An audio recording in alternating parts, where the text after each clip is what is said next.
ঢাকার নামী স্কুলে পড়ুয়া কিশোরী ঐশী 2013 সালে পুলিশ কর্মকর্তা বাবা এবং মাকে খুন করার পর যখন বেরিয়ে আসে, সে অনেকদিন ধরেই মাদকাসক্ত ছিল। তখন সমাজে ব্যাপকভাবে আলোচিত হয়েছিল মাদকের বিস্তার, সহজলভ্যতা এবং কিভাবে তা শেষ করে দিচ্ছে একটি পুরো প্রজন্মকে, সেই প্রসঙ্গটি। কিন্তু শুধু ঐশী নয়, গত 5 বছরে নেশাগ্রস্ত সন্তানের হাতে অন্তত 387 জন বাবা মা খুন হয়েছেন।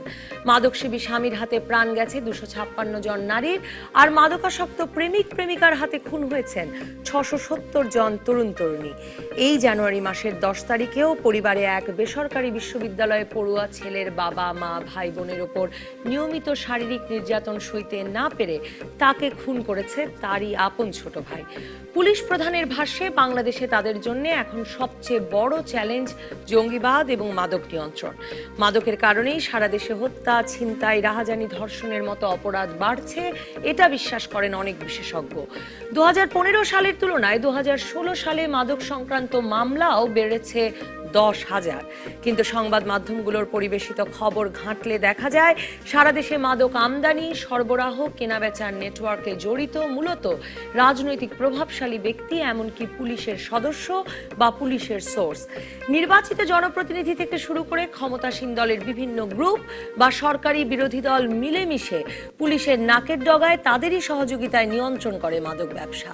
তাহলে রাজনৈতিক সিদ্ধান্ত ছাড়া কি সম্ভব সমাজে মাদকের বিস্তার রোধ? মাদকের সহজলভ্যতা না ঠেকিয়ে শুধু সামাজিক সচেতনতামূলক কাজে কি কোনো সমাজ মুক্ত হতে পারে নেশার সর্বনাশ থেকে? এসব নিয়ে আলাপ করতে আজ রাজকাহন স্টুডিওতে আছেন মাদকদ্রব্য নিয়ন্ত্রণ অধিদপ্তরের মহাপরিচালক খন্দকার রকিবুর রহমান, ঢাকা বিশ্ববিদ্যালয়ের ক্রিমিনোলজি বিভাগের চেয়ারম্যান অধ্যাপক ডক্টর জিয়া রহমান এবং ঢাকা মহানগর পুলিশের গোয়েন্দা শাখার যুগ্ম কমিশনার আব্দুল বাতেন। স্বাগত আপনাদের তিনজনকে। খন্দকার রকিবুর রহমান, আপনাকে দিয়ে যদি শুরু করি, মানে মাদক নিয়ন্ত্রণের কাজটি তো ভীষণভাবে কঠিন, জটিল একটি প্রক্রিয়া। এটিকে আসলে প্রশাসনিক সিদ্ধান্তে, প্রশাসনিক উদ্যোগে কোনো রকম নিয়ন্ত্রণে আনা সম্ভব, নাকি এটা রাজনৈতিক একটা সিদ্ধান্তের ব্যাপার? আপনার অভিজ্ঞতা কি বলে? অনেক ধন্যবাদ আপনাকে। এটি খুব গুরুত্বপূর্ণ প্রশ্ন। এটি অবশ্যই একটা রাজনৈতিক কমিটমেন্টের ব্যাপার এবং প্রশাসনিক দক্ষতার ব্যাপার তো বটেই। কারণ রাজনৈতিক ব্যক্তি থেকে সিদ্ধান্ত আসবে, নীতি নির্ধারণী হবে এবং তা বাস্তবায়নের দায়িত্ব প্রশাসনের। এক্ষেত্রে আমরা আমাদের দেশের সর্বোচ্চ নির্বাহী মাননীয় প্রধানমন্ত্রী শেখ হাসিনা, আপনারা লক্ষ্য করেছেন যে বেশ কিছুদিন যাবতই বিভিন্ন সময়ে বিভিন্ন অনুষ্ঠানে তিনি এই মাদকাসক্তি এবং জঙ্গি সমস্যাকে দেশের 1 নম্বর সমস্যা হিসেবে চিহ্নিত করেছেন এবং বলেছেন যে এটা সকলকে মিলে পরিবার, সমাজ, রাষ্ট্র ঐক্যবদ্ধভাবে এর মোকাবিলা করতে হবে। আমরা নিজেরাও মনে করি যে এটি একটি গুরুতর সামাজিক সংকট এবং আমাদের নোডাল এজেন্সি হিসেবে মাদকদ্রব্য নিয়ন্ত্রণ অধিদপ্তরের যে একটা দায়িত্ব রয়েছে, এই দায়িত্বের প্রথম অংশটুকু আমরা মনে করি যে আমাদের বেশ কিছুটা সফলতা এসেছে। যে গত 1.5 বছরে আমরা নিজেরাই বিভিন্ন মাধ্যমের সঙ্গে যোগাযোগ করে এবং সারা দেশব্যাপী প্রচারণার প্রসার ঘটিয়ে এই মাদককে আলোচনার কেন্দ্রবিন্দুতে নিয়ে আসতে পেরেছি। আমি যদি একটা উদাহরণ দিতে চাই, এখানে এই যেমন ঐশীর বিষয়টা আসলো, ঐশী যখন তার বাবা মাকে খুন করে ফেললো তখনই ঘটনাটা আসলো, কিন্তু তার বাবা মা কিন্তু কখনোই ঐশী যে মাদকাসক্ত এই বিষয়টা তারা নিজেরাও হয়তো লক্ষ্য করেননি, অথবা লক্ষ্য করলে এটা যে চিকিৎসার মাধ্যমে নিরাময়যোগ্য সেরকম কোনো প্রচেষ্টা তারা কখনো নিয়েছেন আমরা পত্রিকান্তরে এরকমটা দেখি। কিন্তু এই প্রশ্নটিরও আমি আসলে আপনার কাছেও উত্তর নেব, কিন্তু অধ্যাপক ডক্টর জিয়া রহমান, আপনার কাছে যদি যাই, খন্দকার রকিবুর রহমান একে সামাজিক সংকট বলছেন। একটা দীর্ঘ সময় ধরে তো আমরা এটা বলছি যে এটা সামাজিক সংকট, বাবা মাকে দায়িত্ব নিতে হবে, সন্তান মাদকাসক্ত হয়ে পড়ছে, বাবা মা টের পাচ্ছে না, বাবা মা ব্যস্ত থাকছে, কিন্তু আমার সন্তান স্কুলে যাচ্ছে, সেই স্কুলে পর্যন্ত ইয়াবা পাওয়া যাচ্ছে, আমার সন্তান কে খেলতে যাচ্ছে, সেখানে মাদক দ্রব্য পাওয়া এই যে সহজলভ্যতা এবং ছড়িয়ে পড়া বিস্তার, সেটা যখন আমরা রোধ করতে পারছি না, একে কি শুধু সামাজিক সংকট বলা যায়, নাকি একটা অপরাধ একরকমের পৃষ্ঠপোষকতা পাচ্ছে আমাদের সমাজে এবং রাষ্ট্রে? ধন্যবাদ। আমি অবশ্যই ধন্যবাদ জানাচ্ছি যে একটি অত্যন্ত গুরুত্বপূর্ণ বিষয় নিয়ে আজকে আমরা কথা বলছি। আমি জঙ্গিবাদ এবং মাদকাসক্তির সাথে আমরা আরও একটা যে বিষয়কে আমরা খুবই গুরুত্বপূর্ণ মনে করি আগামী কয়েক বছরে হয়তো এটা হবে সাইবার ক্রাইম। তো কাজেই আমি সেটাকেও যুক্ত করতে চাই। হয়তো উপর মানে আমাদের একেবারে নীতি নির্ধারণী মহল থেকে হয়তো দুটোকে আইডেন্টিফাই করেছে, আমরা একাডেমিক জায়গা থেকে সাইবার ক্রাইমকেও আমরা এটার সাথে যুক্ত করছি, যেহেতু অর্থনৈতিক ট্রানজাকশন বা এগুলো বেড়ে যাচ্ছে। মাদক সমস্যা নিয়ে বিভিন্ন আলোচনায় আপনাকে বলতে দেখেছি যে আসলে আপনি মনে করেন যে সকল অপরাধেই উস্কে দেওয়ার ক্ষেত্রে মাদকদ্রব্য একটা বড় ধরনের ভূমিকা পালন করছে। অফকোর্স আমি ওই প্রশ্নটা দিব, কিন্তু আপনি যে কথাটি উনাকে বলেছেন আমাকেও বলেছেন, মানে ইন্টারেস্টিং হচ্ছে এর মূলত তিনটি ডাইমেনশন আছে, একটি রাজনৈতিক, একটি প্রশাসনিক, একটি সামাজিক। তো রাজনৈতিক যেটি আমরা বলছি, দুর্ভাগ্যক্রমে আমাদের এই তিনটি জায়গায় কিন্তু ভয়ঙ্কর একটা ক্রাইসিস বলবো আমি, সেই জায়গাটা অবস্থান করছে, মানে বিরাজ করছে আর কি। এবং ডিএমপির এখানে বাতন সাহেব আছেন, ডিএমপির আপনি যদি প্রতি মাসের স্ট্যাটিস্টিক্সটা দেখেন, যে প্রত্যেকটি যেই ক্রাইম অন্যান্য ক্রাইম আছে তার চেয়ে প্রায় 10 বা 20 গুণ বেশি কেস কিন্তু এই মাদক সংক্রান্ত বিষয় নিয়ে। তো কাজেই এটাকে যেভাবে মানে আমরা বারবার বলছি, কিন্তু যেভাবে এটাকে হ্যান্ডেল করা উচিত ছিল, এবং আমরা এ নিয়ে রাউন্ড টেবিল করেছি, সেখান থেকে যারা একেবারে এটার সাথে নিয়ন্ত্রণের সাথে যারা জড়িত, খুবই উপরের দিককার আমরা বলছি কর্মকর্তা, তারা আমাদের সাথে মত বিনিময় করছেন যে আমরা মানে এটা সব কিছু করেও রাজনৈতিক সিদ্ধান্তের কারণে এমন রাঘব বোয়াল এটার সাথে জড়িত আছে, স্পষ্ট করে ওপেন বলেছেন। না, অনেক রাঘব বোয়ালদের নাম তো সংবাদ মাধ্যমে আসছেই। মানে এটা তো কমন আমরা কথা বলি, কিন্তু একটি একাডেমিক ডিসকাশনের মধ্যে যখন একজন মানুষ দায়িত্ব নিয়ে বলে বা উনি যদি একটি কথা বলে, সেটি অনেক নির্ভরযোগ্য কথা, সেরকমই একটি কথা। তো আলটিমেটলি মানে এটার আমরা বুঝতে অসুবিধা হয় না, কারণ আপনার ওই ট্রান্সন্যাশনাল ক্রাইমে, অর্গানাইজ ক্রাইমের মধ্যে ড্রাগ ডিলারদের সাথে পলিটিশিয়ান বা ওই লেভেলের পাওয়ার এলিটদের সাথে একটা নেক্সাস থাকে। তো সেটা সব দেশেই কম বেশি আছে যেগুলো, কিন্তু বাংলাদেশেও এটি আমরা যতই বলি এখনো পর্যন্ত সেটির অস্তিত্ব আছে। দ্বিতীয় যেটি প্রশাসনিক, আমি রকিবুর রহমান সাহেবকে ধন্যবাদ দিচ্ছি, আজকে ওনার সাথে এখানে দেখা হচ্ছে, কারণ আমি ওনার সাথে একমত। গত 1.5 বছর উনি চেষ্টা করেছেন, উনি অনেকগুলো স্টেক হোল্ডারদের সাথে অনেকবার নানাভাবে এই বিষয়ে সচেতনতা বাড়ানোর জন্য চেষ্টা করেছেন। উনি রাউন্ড টেবিল করেছেন, মত বিনিময় করেছেন, রচনা প্রতিযোগিতা করেছেন, মানে এই সব কিছু কিন্তু প্রয়োজন। কিন্তু মূল জায়গাগুলো যেটা প্রশাসনিক জায়গায়, যা লোকবল, তার ট্রেন পিপল, তার রিসোর্স, তার বাজেট, আমি দৃঢ় বিশ্বাস যেগুলো নিয়ে উনি যদি কথা বলেন উনি নিশ্চয়ই খুব হতাশা ব্যক্ত করবেন। থার্ড হচ্ছে সামাজিক বিষয়টা। আমি যেটা সবসময় বলছি যে এখন এই ট্রান্সফরমেশন বা ট্রানজিশনাল পিরিয়ডের মধ্যে আমাদের এই অ্যানোমালিসগুলো খুব অস্বাভাবিক না, একটা রূপান্তরের মধ্যে আমরা আছি, এবং পুরোপুরি নগরায়নের যে প্যাটার্ন, সেখানে আমরা কোনো প্ল্যান নগরায়ন করছি না, এখানে আমরা একেবারে আনপ্ল্যান নগরায়নের মধ্যে দিয়ে। সামাজিক দায়িত্ব তো অতটুকুই যে আমাকে সাবধান থাকতে হবে যে এত সহজলভ্য মাদক আমার সন্তানও এতে আক্রান্ত হতে পারে। শুধু পরিবারের কথাটা আমি বলছি না, আপনি যে কথাটা বলছেন that is also part of social, মানে আমি বলছি যে কমিউনিটি লেভেলে বা আপনি স্কুলের মধ্যে যদি চিন্তা করেন, তাহলে আপনি শুধু স্কুল তো সব সরকারি স্কুল না, তাই না, বেসরকারি স্কুল আছে, স্কুলেরও তো একটা ভূমিকা আছে। যারা এই অ্যাডমিনিস্ট্রেশনের সাথে আছে, তারা যদি এগুলো দেখে যদি এটার প্রতিকারের ব্যবস্থা না করেন, তাই না, তো আলটিমেটলি আমার মনে হয়েছে প্রথমত এই তিনটি জায়গায় কিন্তু আমাদের সিরিয়াস রকম ঘাটতি আছে, যে কারণে আসলে এই মাদকাসক্তির ব্যাপারটা বেড়েই যাচ্ছে। এবং আমাদের আশঙ্কা যে এটি যেভাবে মানে এটাকে হস্তক্ষেপ করা দরকার বা এটাকে অ্যাড্রেস করা দরকার, সেভাবে করা হচ্ছে না।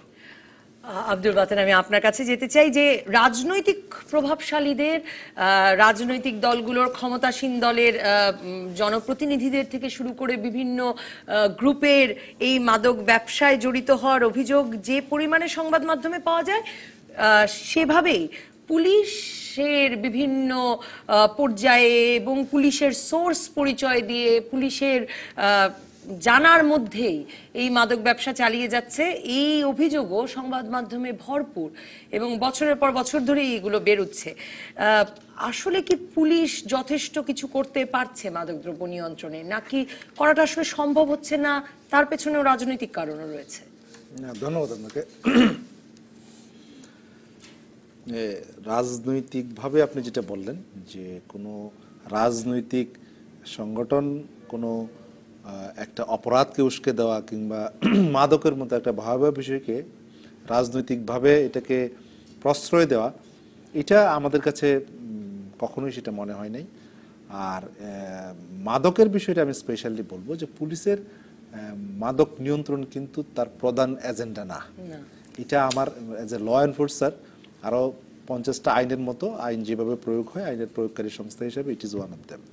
বাট এটা যেহেতু মাদকটা যেহেতু সমাজে একটা বিশাল একটা সেন্সেশন তৈরি করে এবং এটা টার্গেট যেহেতু একটা বিশেষ শ্রেণী এবং সমাজের বিভিন্ন অপরাধের, জিয়া স্যার যেটা বললেন যে বিভিন্ন অপরাধের মূল সূত্র হলো মাদক থেকে ইত্যাদি কারণে মাদকটাকে আমরা এখন আসলে দেখা যাচ্ছে বাংলাদেশে কোনো শ্রেণীভেদ নাই, মাদক একেবারে শিশু থেকে এবং রাস্তার শিশু থেকে আপনার আমার বাড়ির শিশু থেকে সকল নারী পুরুষ শিশু নির্বিশেষে শ্রেণীভেদ ভুলে এখন কথা হলো মাদকদ্রব্য ছড়িয়ে পড়ছে। এটা যে বলছেন যে একটু আগে যেটা বললেন যে এটার অ্যাভেলেবিলিটির জন্য সবাই এটার প্রতি আকৃষ্ট হচ্ছে, বিষয়টা কি এরকম?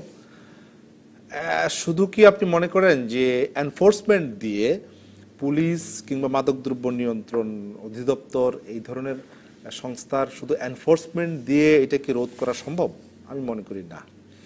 এনফোর্সমেন্টটা ঠিকমতো হচ্ছে আপনি মনে করেন? এনফোর্সমেন্টটা হচ্ছে হয়তো এটার ব্যাপ্তি আরো বাড়ানো যায়, কিন্তু আমি যেটা বললাম যে পুলিশ মাদকের ব্যাপারে কতটা সিরিয়াস আপনি দেখেছেন যে 2017 পুলিশ সপ্তাহ যেটা আমরা করি বছরের প্রথমে আমাদের কতগুলো টার্গেটকে ফিক্স করি এবং প্রায়োরিটাইজ করি যে কোন বিষয়টাতে এই বছর সবচেয়ে বেশি জোর দেওয়া হবে। এই বছর কিন্তু জঙ্গি এবং মাদক। জি, সেটা নিয়ে আমি অবাক হলাম যে আপনি শুরুই করলেন যে মানে পুলিশের মূল এজেন্ডা না, মূল বাট এটাকে প্রায়োরিটাইজ করেছি। জি করেছি। এইটার এবং জঙ্গিবাদকে আপনারা কতটুকু প্রায়োরিটাইজ করেছেন সেটা যদি ধারণা করতে পারি তাহলে মাদককেও আপনারা কি পরিমাণে প্রায়োরিটাইজ করেছেন সেটা বোঝা যায়। যদিও সবগুলা এনফোর্সমেন্টের জন্য আমি অ্যাজ এ পুলিশ ম্যান এটা আমার দায়িত্বের মধ্যে পড়ে, কিন্তু এটাকে প্রায়োরিটাইজ করেছে এটার ব্যক্তির জন্যই। তো এখন আপনি যেটা বলছেন যে শুধু কি এনফোর্সমেন্ট দিয়ে এটা বন্ধ করা সম্ভব, আমি মনে করি না। এখানে আপনার সামাজিক, পারিবারিক, রাষ্ট্রীয় সব লেভেল থেকে এটার বিরুদ্ধে মাদকদ্রব্য অধিদপ্তর গত বছর অনেক কিছু করেছে, কিন্তু মানুষের মধ্যে মানুষের পারসেপশনটা কি দাঁড়িয়েছে? পারসেপশনটা কি এরকম যে মাদকদ্রব্য আগের ব্যবহার আগের চেয়ে অনেক কমেছে কিংবা বেড়েছে বা আগের জায়গায় আছে? এই পারসেপশনটা এটা বিবেচনায় নিতে হবে। আপনার কি মনে হয়? আমার কাছে মনে হয় যে খুব বেশি যে পরিবর্তন হয়েছে আমার মনে হয় না, সে আগের জায়গায় আছে। আমি এর সঙ্গে খন্দকার রকিবুর রহমান এবং অধ্যাপক ডক্টর জিয়াউর রহমান একমত কিনা সেটা শুনবো একটা বিরতির পর, যে পারসেপশন অনুযায়ী মাদকের সমস্যা বাংলাদেশে বেড়েছে কি বাড়েনি এই বিষয়টি নিয়ে প্রশ্ন তুলেছেন আব্দুল বাতেন। আমরা আসবো বিরতির পর, দর্শক থাকুন। ফিরে এলাম রাজকাহনে। খন্দকার রকিবুর রহমান, ডিবির যুগ্ম কমিশনার আব্দুল বাতেন তিনি প্রশ্ন তুলেছেন যে এইরকম করে ভাববার কোনো কারণ আছে কিনা যে মাদকের ব্যবহার বেড়ে গেছে সমাজে, এরকম একটি ধারণা গড়ে উঠেছে, সেরকম ভাববার কোনো সুযোগ আছে কিনা? আমি তার সঙ্গে দ্বিমত পোষণ করি। আমার মনে হয় যে সমাজে এরকম একটা ধারণার সৃষ্টি হয়েছে যে মাদকের ব্যাপক বিস্তার হয়েছে, কারণ আসলে যেটা বলছিলাম যে অর্থনৈতিক কোনো শ্রেণীভেদ এখন নাই। শিশু মাদক নিচ্ছেন, নারী নিচ্ছেন, শুধু তরুণ বকে যাওয়া তরুণরা কিছু ড্রাগস করছে, ওই জায়গাটি থেকে বোধহয় সমাজও বেরিয়ে এসেছে। আপনার কি ধারণা? এখানে আমি একটি কথা খুব সুস্পষ্টভাবে বলতে চাই যে আমাদের দেশে কত লোক মাদকাসক্ত এর কোনো সঠিক জরিপ ইদানিংকালে হয়নি, এবং আগে যখনই কাজ করা হয়েছে কোনো স্যাম্পল বেসিসে কাজ করা হয়েছে, যার সর্বজন গ্রাহ্য সেটা হবে কিনা এটা আমাদের যারা পরিসংখ্যানবিদরা ভালো বলবেন। কিন্তু জনগণের পারসেপশন কিভাবে তৈরি হয় এটা আমার নিজের বিশ্বাস। জনগণের পারসেপশন তৈরির জন্য যারা মূল ভূমিকা পালন করেন তারা হলেন মিডিয়া। আজকের এই অনুষ্ঠান যারা দেখছেন তাদের মধ্যে এক ধরনের একটা পারসেপশন তৈরি হবে। কালকের পত্রিকায় যে ধরনের মাদক সংক্রান্ত যে ধরনের নিউজগুলো ছাপা হবে এর উপরে জনগণের পারসেপশনটা তো তৈরি হবে। জনগণ কখনোই মাদকদ্রব্য নিয়ন্ত্রণ অধিদপ্তর অথবা আরও যে সমস্ত অর্গানাইজেশন আছে তাদের সকল কার্যক্রম বা খুঁটিনাটি কার্যক্রম দেখার সুযোগ জনগণের নাই। জনগণ শুধু সেটুকুই দেখায় যেগুলো ইলেকট্রনিক মিডিয়া অথবা প্রিন্ট মিডিয়া যেভাবে প্রকাশ করে। কাজে পারসেপশনের বিষয়টা আমার কাছে এই জন্য মনে হয় যে এটা খুব আপেক্ষিক। কিন্তু একটি বিষয়ে আমি নিজে এটাতে আমি স্বীকার করি যে মাদক আমাদের দেশে সহজলভ্য, এবং এই মাদকের সহজলভ্যতাটা দূর করার দায়িত্ব মাদকদ্রব্য নিয়ন্ত্রণ অধিদপ্তর সহ আমরা যারা অপারেশনাল এজেন্সি আছি তাদের উপর এটা প্রাথমিকভাবে অবশ্যই, এবং এটার জন্য আমাদেরকে অবশ্যই এটাকে স্বীকার করতে হবে, এবং এটা স্বীকার করে নিলে আমাদের মধ্যে এই কমিটমেন্ট আনতে হবে যে যেভাবেই হোক আমরা এই সহজলভ্যতাটা দূর করব। এটা নিয়ন্ত্রণের ফার্স্ট স্টেপ হতে হবে। কারণ মাদক যদি আমার কাছে সহজলভ্য হয় তাহলে আমি যে মাদক বিরোধী প্রচারণাটা যেটা করি এই প্রচারণা অতটা ফলপ্রসূ হবে না। এটার জন্য আমার কমিটমেন্ট দরকার। আমাদের প্রত্যেকটা দপ্তরের মধ্যে আত্মশুদ্ধি চালানো দরকার যে আমাদের কেউ যদি এই মাদক ব্যবসায়ীদের সঙ্গে যদি তাদের কোনো আনহলি অ্যালিয়েন্স যদি থাকে তাহলে এটাকে আমাদেরই ডিটেক্ট করতে হবে এবং আমাদের এটা দূর করতে হবে। এগুলো খুব প্রাথমিক। ডিটেক্ট করাটা তো ধরেন আপনারাও নিশ্চয়ই করতে পারেন, ডিটেক্ট করে দূর করাটা সেটা কি একটা প্রশাসনিক সিদ্ধান্তের ব্যাপার নাকি একটা রাজনৈতিক? না, প্রশাসনিক সিদ্ধান্ত এর জন্য যথেষ্ট। আমরা রাজনীতি আমাদের সবকিছুকে নিয়ন্ত্রণ করে, কিন্তু রাজনৈতিক পর্যায়ে আমরা কতটুকু নিজেরা নিয়ে গেছি এটা হলো কথা। আমি এই বিষয়ে একটা জিনিস বলি, যেমন বাংলাদেশে এই মাদক অপরাধের জন্য ভ্রাম্যমাণ আদালতের মাধ্যমে সাজা দেওয়া হয়। পুলিশ, র্যাব, মাদকদ্রব্য নিয়ন্ত্রণ অধিদপ্তর এই কাজটি করে, এবং আমাদের দেশে জেলখানাগুলোতে প্রায় 30% হাজতি মাদক মামলার আসামি। পৃথিবীর কোনো দেশে এই মোবাইল কোর্টের মাধ্যমে মাদক মামলার আসামিদেরকে সাজা দেওয়া হয় বলে আমার জানা নাই। কাজে এটাই একটা বিশাল পদক্ষেপ। আমরা যখন ভারতের সঙ্গে যখন আমরা দ্বিপাক্ষিক আলোচনা করতে গেছি ওরা তো এটা শুনে বিস্মিত, আমাদের কাছে বারবার জানতে চাইছে তো তোমরা কোন আইনে করো, কিভাবে করো ইত্যাদি। কিন্তু এরকম একটা যুগান্তকারী কাজ আমরা করি, তারপরেও আমাদের এখানে যে যথেষ্টভাবে বিস্তার রোধ হয় না, এর কারণটা কি? এর মধ্যে কি সেখানেও কি আসলে এইসব অভিযানের মধ্যেও একটা ফাঁক থাকে? না, কোনো ফাঁক নাই। এখানে মূল বিষয়টা যেটা হলো যে আমাদের দেশে যারা এই মাদক সরবরাহ হ্রাসে কাজ করে প্রত্যেকটা এজেন্সি আমি মনে করি যে নিজস্ব দৃষ্টিভঙ্গি থেকে কাজ করে। পুলিশের মতো কাজ করে, মাদকদ্রব্য নিয়ন্ত্রণ অধিদপ্তর তার মতো কাজ করে, বিজিবির মতো কাজ করে, কোস্টগার্ডের মতো কাজ করে। আমাদের হাতে আছে কি স্ট্যাটিস্টিক্স, যে আমরা গত মাসে কত মাদক জব্দ করেছি, কত আসামি ধরেছি, কতদেরকে সাজা দিয়েছি, কতটি নিয়মিত মামলা করেছি। কিন্তু আমরা এই এজেন্সিগুলোই খুব কোর গ্রুপভাবে আমরা এখনো সেই প্ল্যানিং করতে পারিনি সমন্বিতভাবে যে এই রুটে মাদক ঢুকছে কি করে, ঢুকে কি করে গ্রামে পর্যন্ত পৌঁছচ্ছে। আমাদের কোনো আলোচনাতেই আমরা সমন্বিতভাবে, যেমন এই যে মাদকাসক্তি যে তালিকা হয় কোনো একটা এজেন্সি করেছে, হয়তো পুলিশ করেছে, হয়তো এনএসআই করেছে, হয়তো ডিজিএফআই করেছে, হয়তো মাদকদ্রব্য নিয়ন্ত্রণ অধিদপ্তর করেছে, কিন্তু আমরা সমন্বিতভাবে তালিকাটা তৈরি করার চিন্তা করছি কেবলমাত্র। সমন্বিতভাবে দায়িত্ব ভাগও হয় যে কারণে আমরা কখনোই, যেমন একটা পার্টিকুলার জেলা সম্পর্কে যদি বলি, যে জেলা পর্যায়ের মিটিং থেকে রেজুলেশনে আসছে যে এত মাদক অমুক অর্গানাইজেশন এতগুলো মাদক জব্দ করেছে, কিন্তু কখনোই এই ধরনের রেজুলেশন আসে না যে আগে 5টা স্পট ছিল, গত 1 মাসে আরো 2টা স্পট বেড়েছে, অথবা আমাদের অপারেশনের কারণে আমরা 2টা স্পট কমিয়ে দিয়েছি। যে কারণে দেশের মাদক পরিস্থিতি সম্পর্কে এককভাবে কোনো অর্গানাইজেশনের কাছেই সম্পূর্ণ তথ্যটা নাই। এই বিষয়গুলো আমরা সরকারের কাছে আমরা হাইলাইট করেছি, এবং সরকার নীতিগতভাবে এগ্রি করেছে যে হ্যাঁ, এটা খুব একটা কোর গ্রুপ গঠন করা দরকার, যারা নিয়মিতভাবে এইসব বিষয়গুলোকে মনিটরিং করবে। আব্দুল বাতেন, আপনি পারসেপশনের প্রশ্ন তুললে তার কোনো পরিসংখ্যান দিয়ে প্রমাণ করার উপায় নাই, কারণ আপনি যখন পারসেপশনের প্রশ্ন তুলেছেন আমি বিরতির সময় আসলে পরিসংখ্যানই ঘাটছিলাম। আমি দেখছিলাম যে সকলগুলোই সংবাদ মাধ্যমের, তার আপনার যে পারসেপশন যে আসলে বাড়েনি, সেটাও পরিসংখ্যানের ভিত্তিতে নয়, আমার যে পারসেপশন যে বেড়েছে সেটাও পরিসংখ্যানের ভিত্তিতে নয়। আপনারা যে প্রায়োরিটাইজ করলেন পুলিশের পক্ষ থেকে যে জঙ্গিবাদ আর মাদক সবচেয়ে বড় সমস্যা, আপনারা এর নিয়ন্ত্রণ করবেন, সেটা কোন পরিসংখ্যানের ভিত্তিতে এবং কিভাবে সেই কাজটি করা হবে সে বিষয়ে কোনো দিক নির্দেশনা আছে পুলিশের ভেতরে? সমন্বয়ের খুব গুরুত্বপূর্ণ একটা পয়েন্ট বলেছেন রাইট, খন্দকার আমরা রহমান। কিন্তু এটাকে প্রায়োরিটাইজ করেছি পারসেপশনের বেসিসেই। যেমন জঙ্গিবাদের বিষয়টা প্রকাশ্যে এই একটা ঘটনাই সারা জাতিকে নাড়া দেয়, সেন্সেশন তৈরি করে, আতঙ্ক তৈরি করে। আবার মাদকের বিষয়টা উপলব্ধি করতে পেরেছি আমরা যেহেতু পুলিশের রুট লেভেলে কাজ করি, এবং এই যে উদ্ধারের কথা বললেন, প্রতি মাসে আমাদের যখন একটা মিটিং হয়, সেই মিটিংয়ে দেখা যায় যে একটা পুলিশ স্টেশনসে যতগুলো মামলা হয় এর প্রায় 20-30% মামলা মাদক সংক্রান্ত, মাদক উদ্ধার সংক্রান্ত। এবং প্রতি মাসে মোবাইল কোর্ট যেটা বললেন, শুধু পুলিশের মোবাইল কোর্টে প্রচুর সংখ্যক সেবীকে আমরা ধরে, মাদক সেবীকে ধরে আমরা মোবাইল কোর্টের মাধ্যমে শাস্তি বিধান করে কোর্টে পাঠিয়ে দিচ্ছি। বিষয়টা এখানে যদি এই প্রসেসগুলাতে যদি এটা কমে যেত কিংবা নিয়ন্ত্রণ করা যেত, আমার মনে হয় যে এতদিন এটা হয়ে যাওয়ার কথা, কিন্তু হচ্ছে না এই কারণে দেখেন, আমি এটার গুরুত্ব বোঝানোর জন্য বলছি যে আমি ডিটেকটিভ ব্রাঞ্চে কাজ করি। আমার ইয়েতে ডিবির 5টা ডিভিশন আছে, 5টা ডিভিশনে বেশ কিছু টিম বিভিন্ন সেক্টরে কাজ করে, বিভিন্ন ইস্যুতে কাজ করে, বাট প্রত্যেকটা ডিভিশনেই মাদক উদ্ধারের জন্য একটা করে টিম কাজ করে। তো সুতরাং এটাকে আমরা সবসময় গুরুত্ব দিই। আমি আগে বলেছি যে যদিও মাদক দ্রব্য নিয়ন্ত্রণ অধিদপ্তর এটার জন্য সবচেয়ে বেশি রেসপন্সিবল, বাট এটাকে কোনো অংশেই আমরা গুরুত্বহীন কিংবা কম গুরুত্ব দিয়ে দেখি না।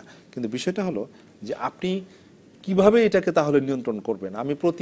আমরা হিসাবটা কি নেই, টিমগুলোকে দেখি তুমি কতগুলো উদ্ধার করেছো, কতজনকে গ্রেফতার করেছো, সাজা দিয়েছো। নাকি খন্দকার রকিবুর রহমান খুব গুরুত্বপূর্ণ একটা প্রশ্ন তুলেছেন, নাকি এতগুলো স্পটে এই শহরে মাদক পাওয়া যেত, স্পট আমাদের অভিযানের কারণে কমে এসেছে? স্পট কমলেও এটা বন্ধ হবে না, স্পট কমলেও বন্ধ হবে না যতক্ষণ পর্যন্ত আপনার 2টা লেভেলে প্রেসার তৈরি করতে না পারবেন। এইটা কিভাবে আসে এবং কিভাবে সেবকদের কাছে পৌঁছায়, তার মানে তো ওই যে বিজিবি, কোস্টগার্ড থেকে শুরু করে আপনাদের কাজ করে একেবারে তৃণমূল পর্যন্ত এই কাজটি করতে হবে, একটা সমন্বয়ের ব্যাপার আছে। এটার আমদানিটার ক্ষেত্রে একটা প্রেসার তৈরি করতে হবে, এবং আরেকটা এইটার জন্য অ্যাডমিনিস্ট্রেটিভ পলিসি এবং administrative actions is very much important. আরেকটা যেটা, যে যারা এটা সেবন করে, গ্রাহক যারা, এই শ্রেণীটা, এইখানে প্রয়োজন হলো সামাজিক সচেতনতা, পারিবারিক শাসন এবং প্রাতিষ্ঠানিক নিয়ম শৃঙ্খলা। এবং এইখানে আপনাকে বলি যে মাদকের স্পট তৈরি হবে, মাদক বিক্রি করবে, আমরা এখানে যে পরিমাণ আন্দোলন, যে পরিমাণ ব্যবস্থা এবং সামাজিক পার্টিসিপেশন থাকা দরকার, এবং সামাজিকভাবে এটার বিরুদ্ধে যে আন্দোলন গড়ে ওঠা উচিত এটার ব্যাপ্তি অনুযায়ী, সেটা হচ্ছে না। আব্দুল বাতেন, আমি জানি না আমি ডক্টর জিয়া রহমান আমার সঙ্গে একমত হবেন কিনা। আমি যতটুকু জানি বা ধারণা করি, যতটুকু আপনারা আরো ভালো জানবেন, যে মাদকদ্রব্য হচ্ছে এমন একটা বিষয় যে সারা পৃথিবীতেই মাদক সামনে থাকলে একটা বয়স পর্যন্ত মানুষ, এবং সাধারণভাবে মানুষ লোভে পড়ে, মানুষ সেই আনন্দটা উপভোগ করে দেখতে চায় এবং তারপর ফাঁদে পড়ে।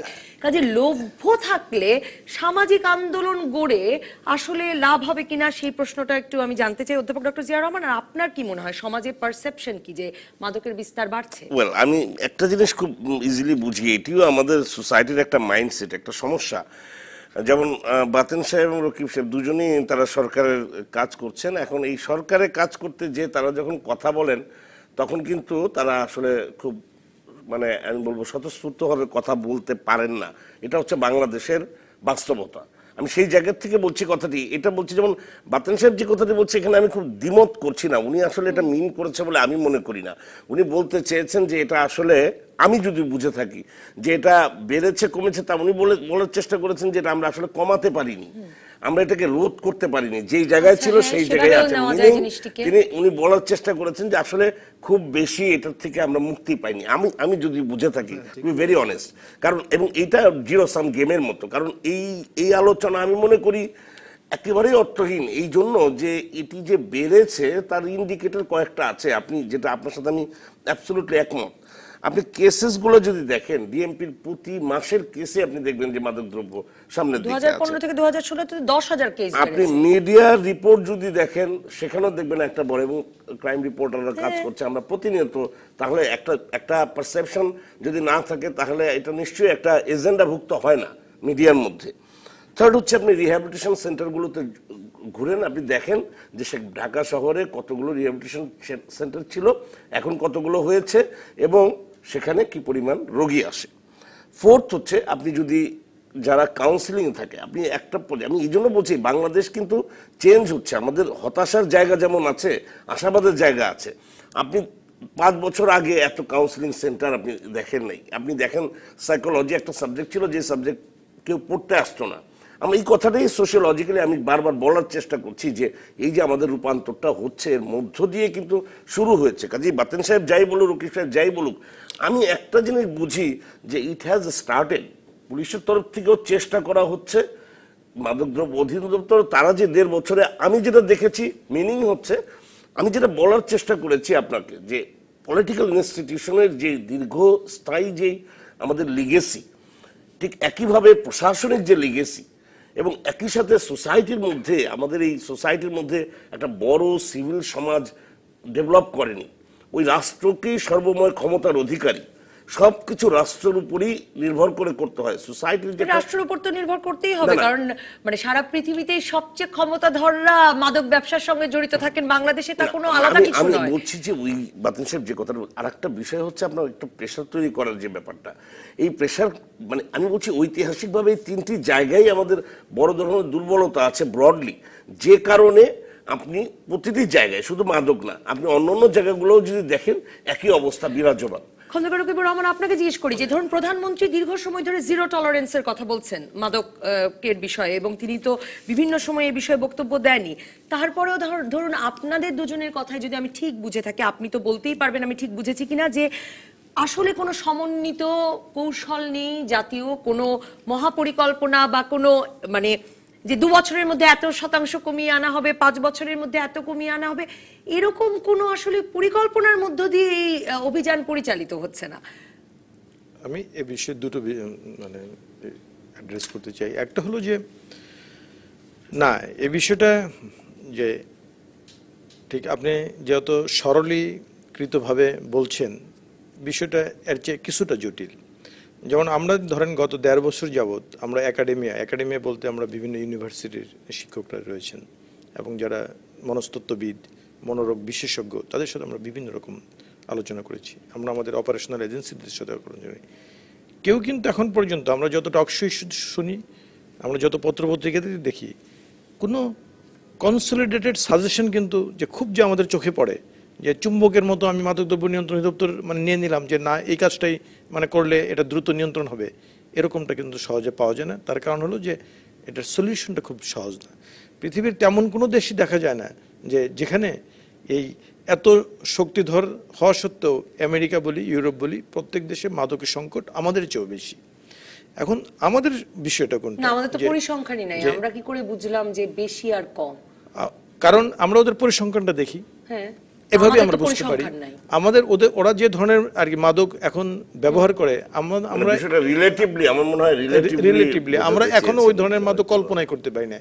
যেমন ধরুন আপনার প্রশ্নটা আমি একটু উত্তর দিই, এটা হলো যে কিন্তু ধরুন আপনি আরেকটা পার্থক্য আপনার মনে হয় না যে ধরুন আমাদের সমাজে আমরা ধরে নেই যে কেউ মাদক সহ ধরা পড়লেন, আমি একটু বলছি, দুটো বিষয় বলবো। একটা হলো যে ধরেন আমাদের একটা মানে বিভিন্ন আলোচনা এসছে যে আমাদের দেশে 50 থেকে 60 লাখ মাদকাসক্ত আছে, কিন্তু এখন পর্যন্ত যেহেতু কোনো সরকারি বেসরকারি মেডিকেল কলেজ হাসপাতালে বা সরকারি কোনো হাসপাতালে মাদকাসক্তির চিকিৎসার সাধারণভাবে কোনো সুযোগ নাই। যে সুযোগ আমাদের বেশিরভাগ পরিবার লুকিয়ে রাখতে চায়, যে সুবিধা আমাদের দেশে এই মাদকদ্রব্য নিয়ন্ত্রণ অধিদপ্তর থেকে লাইসেন্স নিয়ে যারা নিরাময় কেন্দ্র এবং পুনর্বাসন কেন্দ্র যারা পরিচালনা করছে এবং যারা কাউন্সেলিং করেন এবং যারা ডক্টর আছেন, সব মিলিয়ে 30 থেকে 35 হাজার মাদকাসক্তকে শুধু ট্রিটমেন্ট দেওয়া সম্ভব সারা বছরে। তাহলে 50 লক্ষ যদি আমার মাদকাসক্ত থাকে, আমি যদি মাত্রই 40 হাজারের সর্বোচ্চ আমি যদি চিকিৎসা দিতে পারি, তাহলে তো রাস্তাঘাটে মানে কুকুর বিড়ালের চেয়ে আমাদের মাদকাসক্ত লোক দেখার কথা। কিন্তু এখানে সম্ভবত দুইটা জিনিস সংবাদ মাধ্যমগুলো কিন্তু দেখছে, এমনকি পথ শিশুদেরকে তারা নতুন নতুন ড্রাগস আবিষ্কার করতে এবং খেতে দেখছে। একটু আমি বলি, আমার কাছে মনে হয় যে দুটো বিষয় আছে। একটা হলো যে আমরা যেখানে যেমন একটা বিশাল কোয়ার্টার আছে অথবা একটা ইউনিভার্সিটি এলাকা আছে, আমরা যদি ইউনিভার্সিটিতে ঢোকার আগে বা পরে বা একটা বাজারে ঢোকার আগে বা পরে রেগুলার যদি আমরা দেখি যে 4-5 জন মানে ওখানে বসে মানে কিছু একটা সেবন করছে, তাইলেই আমাদের মধ্যে একটা পারসেপশন ডেভেলপ হয়ে যায় যে দেশ ছেয়ে গেছে। আমি কিন্তু সারা দেশ দেখছি না, কিন্তু আমার চোখের সামনে যে 4-5 জনকে নিতে দেখছি, এটাই আমার কাছে একটা বৃহত্তর প্রতিক্রিয়া হতে পারে, 1 নম্বর। 2 নম্বর হলো যে আপনার যে আমাদের এই যে আমরা সমন্বিত কৌশল কথাটা কেন বলি, যে এটা বুঝতে হবে। যেমন আমরা 3টা বিষয় বলি, একটা সরবরাহ হ্রাস করা, একটা চাহিদা হ্রাস করা, একটা ক্ষতি হ্রাস করা। এটা আমি একটা বিরতি থেকে ফিরে এই সমন্বিত পরিকল্পনা এবং কৌশল কেন নেই এই প্রসঙ্গটি নিয়েই আলাপ করে শেষ করতে চাই। এই প্রসঙ্গে একটা বিরতি নিয়ে ফিরছি। এই বিষয়টা আমি বলতে চাই। রাজকাহনে ফিরে এলাম। রাজকাহনে খন্দকার রকিবুর রহমান, আপনি বলা শুরু করেছিলেন যে কি ধরনের সমন্বিত কৌশল নেওয়া প্রয়োজন। এ বিষয়ে আমাদের প্রধানমন্ত্রী কার্যালয় আজ থেকে প্রায় 1.5 বছর আগেই তারা প্রথম একটা সভা করে, এবং সভা করে তারা এটার একটা সমন্বিত কৌশল প্রণয়নের প্রয়োজনীয়তা অনুভব করে, এবং বিশেষত 2টো কমিটি করা হয়। একটা এনফোর্সমেন্ট কমিটি, এটা স্বরাষ্ট্র সচিবকে এটা কনভেনার করা হয়, এবং আরেকটি বলা হয় এই যে মাদক বিরোধী প্রচারণা কমিটি, শিক্ষা সচিবকে এটা আহ্বায়ক করা হয়। তা আমরা এই 2টো কমিটিরই সদস্য সচিব মাদকদ্রব্য নিয়ন্ত্রণ অধিদপ্তরের ডিজি। আমরা এনফোর্সমেন্ট কমিটির মূল লক্ষ্য কি ছিল? এনফোর্সমেন্ট কমিটির মূল লক্ষ্য ছিল যে কিভাবে এই যে মাদকের মানে সহজলভ্যতা দূর করা যায়, এনফোর্সমেন্ট কিভাবে বাড়ানো যায়, শক্তিশালী করানো যায়, একটা নেটওয়ার্কের মধ্যে আনানো যায়, কিভাবে ইন্টেলিজেন্স আর কি নেটওয়ার্কটাকে মানে এক্সপিরিয়েন্সটাকে শেয়ার করা যায়, এবং একটা সমন্বিতভাবে একটা কাজ করা যেতে পারে। আমরা এটাকে কাজ করতে গিয়ে দেখি যে মানে স্টেক হোল্ডারদের নিয়ে আমরা প্রথমে আলোচনা করা শুরু করলাম। আলোচনা করে করে আমরা যে সমস্ত পর্যায়গুলো বেরিয়ে আসছে, তারপর আমরা এই জাস্ট মানে সম্প্রতি 1-2 মাস আগেই এই 2টো কমিটি রিপোর্ট আমরা মাননীয় প্রধানমন্ত্রী কার্যালয়ে প্রেরণ করা হয়েছে, এবং একটা মিটিং হওয়ার কথা ছিল, মানে এটা হতে পারে নাই, খুব শিগগিরই একটা মিটিং হবে, এবং আমরা ধারণা করছি যে এটা থেকে একটা সমন্বিত একটা কৌশল বের হবে। সেখানেই কি আপনারা এই পরামর্শ দিয়েছেন যে একেবারে বিজিবি, কোস্টগার্ড থেকে শুরু করে মাদকদ্রব্য নিয়ন্ত্রণ কর্তৃপক্ষ সকলকে একসাথে কাজ করতে হবে? যে হ্যাঁ, সকলকে একসাথে কাজ করতে হবে, এবং এটা হবে একটা ধরেন সাপোজ আমরা যখন ভালো ভালো মানে বড় বড় কেসের ক্ষেত্রে যেমন একটা জয়েন্ট ইন্টারোগেশন দেখি, হ্যাঁ, এই ধরনের একটা যৌথ প্রয়াস থাকতে হবে। যেমন আমি একটা উদাহরণ দেই, যে এই ঢাকা শহরে। আচ্ছা, আমি একটা প্রশ্ন করি, আমার অনুষ্ঠানের সময়ও তো শেষ না। আমরা তো ছোটবেলা থেকে শুনছি যে মাদক ব্যবসার সঙ্গে রাঘব বোয়ালরা জড়িত। হ্যাঁ, মানে প্রজন্ম থেকে প্রজন্ম চলে যাচ্ছে, মানে রাঘব বোয়ালদের শাস্তি দেওয়া গেছে, এই প্রমাণ করার এর আইনি মানে অবস্থাটা কি? মানে সেই আইনগুলো কি যথেষ্ট শক্তিশালী আছে? মানে তাহলে এইগুলো ঘটে না কেন? না, আমাদের দেশে আইন যতটুকু আছে ততটুকুই আমরা কতটুকু ভালোভাবে প্রয়োগ করতে পারছি, এটা আগে প্রথম দেখার বিষয়। দ্বিতীয়টা হলো যে আমি একটা পয়েন্ট বলবো, একটা হলো যে আমাদের ওই পর্যায় পর্যন্ত যেতে হবে। আমরা এখন পর্যন্ত যাদেরকে মানে ধরি, এরা সবাই আইদার ড্রাগ প্যাডলার অথবা ড্রাগ ক্যারিয়ার, অথবা আমরা এই মোবাইল কোর্টের মাধ্যমে আমরা যাদেরকে সাজা দিচ্ছি এরা হয়তো মানে গাঁজা সেবন করে অথবা মানে সেবনকারী। কিন্তু আমরা কিন্তু যারা ব্যবসায়ী এদেরকে বেশিরভাগ মানে ধরতে পারছি না, যারা আন্তর্জাতিক নেটওয়ার্কের মাধ্যমে ড্রাগস ঢোকাচ্ছে। এবং ওটাতে ধরার ক্ষেত্রে একটা মানে সবচেয়ে বড় কথা হলো যে মাদককে ইন পজিশন ধরতে হয়। হ্যাঁ, এই ইন পজিশন পাওয়াটা খুব কঠিন, এবং 2 হলো যে চেনের মাধ্যমে ক্রমাগতভাবে ইন্টেলিজেন্সগুলো করতে পারে। আমরা সেই আঙ্গিকে এখন আমরা মানে সেরকম একটা চেষ্টা নিচ্ছি। আর শেষ কথা একটা আমি বলি, এটা হলো যে এই ইয়াবার যে বিস্তার সারা দেশে, এটা আমি মনে করি যে এটা এই সকল অপারেশনাল এজেন্সিগুলোর র্যাবের মতো এই মানে স্ট্রাইকিং ফোর্স থাকা দরকার, যাতে অন্তত এই আজকে ঢাকা সিটিতে যদি 40-50টা জায়গায় এই স্ট্রাইকিং মানে ফোর্স যদি হঠাৎ মানে অভিযান পরিচালনা করে, তাহলে যারা এই ইয়াবা সেবন করে, আমাদের যারা স্টুডেন্ট, আমাদের যারা ইয়াং সমাজ, তাদের মধ্যে একটা ভীতির সঞ্চার হবে যে না, আমি আইনত অপরাধ করছি, এটা আইনত অপরাধ, এবং এটার জন্য আমার জেল জরিমানা হতে পারে, এটার জন্য আমাকে আমার শিক্ষা প্রতিষ্ঠান বহিষ্কার করতে পারে, আমার সমাজে আমার পরিবারের মানে মর্যাদা ক্ষুণ্ণ হতে পারে। এই ভীতিটা আমরা এখনো তাদের মধ্যে সঞ্চার করতে আপনি পারি মনে করছেন যারা ইয়াবা সেবন করছেন তাদের এই সচেতন, মানে তারা মনেও করেন না যে একটা অপরাধ আমি মনে করি যারা উচ্চবিত্ত মধ্যবিত্ত শ্রেণীর এই সেবনকারী যারা ইয়াং এজের, তাদের মধ্যে এই বোধ আমরা এখনো সম্ভবত সৃষ্টি করতে পারিনি। তাহলে নিশ্চয়ই সামাজিক সচেতনতাটাও অনেক বাড়াতে হবে। কিন্তু আব্দুল বাতেন, আমি যেটা বলছিলাম যে, এবং খন্দকার রকিবুর রহমান বললেন যে আসলে ড্রাগ পেডলার ছাড়া আসলে যারা আন্তর্জাতিক নেটওয়ার্কের সঙ্গে জড়িত, যারা এই ব্যবসাটি মূলত নিয়ন্ত্রণ করেন, তাদেরকে ধরবার সুযোগ এবং তাদেরকে শাস্তি বিধানের সুযোগও কম। আমি যদি প্রশ্ন করি যে এই যে হাজার হাজার মামলা, 30% হাজতি মাদক মামলায় এসেছেন, কি ধরনের বিচার হয়, কি বিচার হয়, বিচারের কথা যদি বলেন। আমি বলি আপনাকে, এখানে কিন্তু দুইটা বিষয় আছে। একটা হলো অ্যালকোহল আর একটা হলো ড্রাগ, যে নার্কোটিক্স, যেটা মাদকদ্রব্য নিয়ন্ত্রণ অধিদপ্তর থেকে কিছু কিছু পারমিশন দেওয়া হয়, এটা কিন্তু অ্যালকোহলের জন্য দেওয়া হয়। ড্রাগটা পৃথিবীর সব জায়গায় আপনার নিষিদ্ধ। তো এখন যেইভাবে আমরা মনে করতাম, যে আমি একটা তথ্য দিচ্ছি আপনাকে, যেভাবে মনে করতাম যে আমরা হয়তো মায়ানমার টায়ানমার সমস্ত রুটে ইয়াবা আসে, আমরা কিছুদিন আগে একটা অপারেশন করেছি। অপারেশনে একটা ফ্যাক্টরি আবিষ্কার করেছি এবং খুব সফিস্টিকেটেড মেশিন, এখানে ঢাকা বিশ্ববিদ্যালয় থেকে পাশ করা কেমিস্ট 2 জন সহ একটা গ্যাংকে ধরেছি, যারা একেবারে মানে ইয়াবা এখানে তৈরি করে তারা, এবং ঘন্টায় দেশীয় প্রযুক্তি দিয়ে তৈরি করা শিখে গেছি। বাহ। তো এরকম 2টা চক্রকে এবং মেশিন সহ আমরা কিন্তু ধরেছি। সুতরাং এটার বাজার আছে বিদায়ী কিন্তু এটার প্রোডাকশনটাও সেভাবে হচ্ছে। তো এটা যেটা বললেন ডিজি মহোদয়, যেটা বললেন যে এনফোর্সমেন্ট এবং প্রচারণা দুইটার সাইমালটেনিয়াসলি, আমরা গত পুলিশ উইকে সিনিয়র অফিসার লেভেলে আমরা অনেক এটার ব্যাপারে ডিসকাশন হয়েছে যে আমরা শুধু সেবক কয়েকটা ধরলাম, ধরে কিংবা যারা মানে রিটেল শক্তি ক্ষয় আসলে, হ্যাঁ, যারা খুচরা বিক্রেতা এরকম কিছুদিন ধরলাম, মোবাইল কোর্ট কিংবা মামলা হলো, মামলার পরে দেখা গেল যে কারো কারো শাস্তি হলো, শাস্তি খেটে আবার একই কাজ করতেছে। কিন্তু এটা রুটের শেষ পর্যায়ে পর্যন্ত যেতে হবে। আরেকটা প্রবলেম যেটা, সেটা হলো যে আপনার অস্ত্র বলেন, মাদক বলেন, এই যেগুলো রিকভারি সংক্রান্ত বিষয়, সেখানে পজিশনে কোন বিষয়গুলো থাকতে হয়। কারো পজিশন থেকে যদি কোনো কিছু রিকভারি করা না যায়, সেই ক্ষেত্রে এই শাস্তিটা নিশ্চিত করা যায় না। শুধুমাত্র আরেকজনের স্বীকারোক্তি দিয়ে এটা অনেক সময় কনফার্ম করা যায় না। অনেক শাস্তি হয়েছেও বটে, কিন্তু সেই পর্যায়ে কাঙ্ক্ষিত লক্ষ্যে সংবাদ মাধ্যমে যাকে ড্রাগ লর্ড বলে দেওয়া হলো, আপনি তার কাছে তার পজিশনে না পেলে তাকে ড্রাগ লর্ড প্রমাণ করতে পারছেন না। এটা আদালতে প্রমাণ করার একটা জটিল ব্যাপার হয়ে দাঁড়ায়। তো এটাও কিছু কিছু তদন্তের ক্ষেত্রে কিছু কিছু সমস্যা হয়।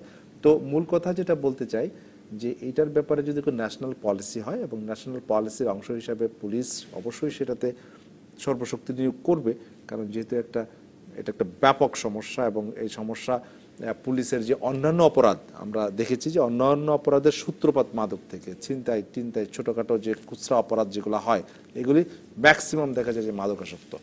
তো এই যদি একটা কম্প্রিহেন্সিভ কোনো পলিসি নেওয়া হয়, এবং সেই পলিসি বাস্তবায়নের জন্য আমার মনে হয় একটা সমন্বিত উদ্যোগ খুব জরুরি। কোস্ট গার্ড, বিজিবি, পুলিশ, মাদকদ্রব্য নিয়ন্ত্রণ, সবাই একই লক্ষ্যে আমাদের কিন্তু আমাদের যে পুলিশের মধ্যে যে আলোচনাটা হয়েছে, এই জিনিসটাই বেরিয়ে আসছে যে ডক্টর জিয়া রহমান, আমার শেষও করতে হবে, ধন্যবাদ আব্দুল বাতেন। অধ্যাপক ডক্টর জিয়া রহমান, খন্দকার রকিবুর রহমান, আব্দুল বাতেন আসলে একই কথা বললেন যে একটা রাষ্ট্রীয় সিদ্ধান্ত, একটি জাতীয় সিদ্ধান্ত, জাতীয় কৌশল প্রণয়ন এবং সকলে মিলে সমন্বিতভাবে একই লক্ষ্যে কাজ করা, তাছাড়া তো আসলে সাফল্য। তার মানেটা হচ্ছে, আপনি প্রথমে যে জিনিসটি দিয়ে শুরু করেছিলেন এবং একটা ডিবেট তৈরি করে মানে আর্গুমেন্ট করেছিলেন, সেটাকে আসলে ওনারা সবাই স্বীকার করে নিচ্ছেন। মানে আমরা সবাই কিন্তু একটা জায়গায় এখন একমত। আমি ব্যক্তিগতভাবে মনে করছি যে যদি পুলিশ দুটো জিনিসকে প্রায়োরিটি দিচ্ছে, একটি জঙ্গি এবং, তাহলে জঙ্গি যদি 0 টলারেন্স হয়, তাহলে মাদককে আপনার 0 টলারেন্স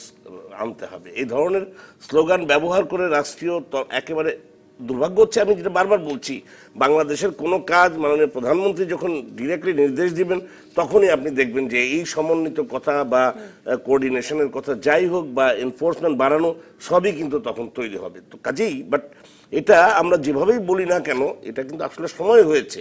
কারণ আপনি সব কিছু ইম্প্যাক্ট যদি বিচার করেন, এবং যে জেনারেশনের মধ্যে যেভাবে এটা ঢুকে গেছে, সেই জায়গার থেকে ইম্পর্টেন্স বিচার করলে ডেফিনেটলি কম্প্রিহেন্সিভ ওয়েতে অ্যাড্রেস করা ছাড়া কোনো গত্যন্তর নেই। তবে আমি বলছি যে এটা যেমন একটা জায়গায় ওনারা একটা জায়গায় অ্যাড্রেস করেছেন, বাতন ভাই প্রথমে বলার যেটা চেষ্টা করেছেন, that is also very important. আমি যে সোশ্যাল মুভমেন্টের কথা বলছি, অর্থাৎ সোসাইটির ভেতর থেকে যদি এই অ্যাওয়ারনেসটাও তৈরি না করা হয়, আপনি দেখবেন আমাদের দেশের মতো দেশে যদি সোসাইটিতে এই ধরনের আপনি রাজন বা রাকিবের হত্যার খন্দকার বিচার, রকিবুর রহমান বলছেন যে অপরাধী মনে করছে না উচ্চবিত্ত মধ্যবিত্ত না, কিন্তু তার মানে কি মনে পরিবারে করছে না বলে আপনি ইয়াবা একটা সেবন ডেফিনেটলি করে। মনে করছে না তার মানে, বাট আপনি দেখেন হ্যাঁ, মানে সেটা- কত মানে চাপা মানে যে ক্রন্দন কত পরিবারে আছে সেটাও তো সত্যি।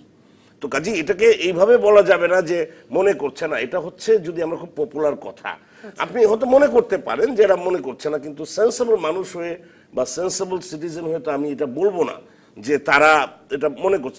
তারা একেবারে পুরো জিনিসটার মধ্যে বোধ হয়ে থাকতে পারে, এমন হতে পারে পুরো পরিবারের মধ্যেই এই মানে সংকট তৈরি হয়েছে। হ্যাঁ, সেটাও তো যদি তাই হয় সেক্ষেত্রে তো আপনি দেখবেন যে একটা অ্যালিয়েনেশন বা একটা অ্যানোমিক সিচুয়েশনের মধ্যে তারা বাস করছে। বাট আমি বলছি যে এটা কিন্তু কোনো না কোনোভাবে এটা অ্যাড্রেস করার চেষ্টা করছে একটা বড় জনগোষ্ঠী, কারণ হয়তো প্রথম দিকে করছে না কোনো পরিবার, মাঝে করছে না, আর চক্ষু লজ্জায়।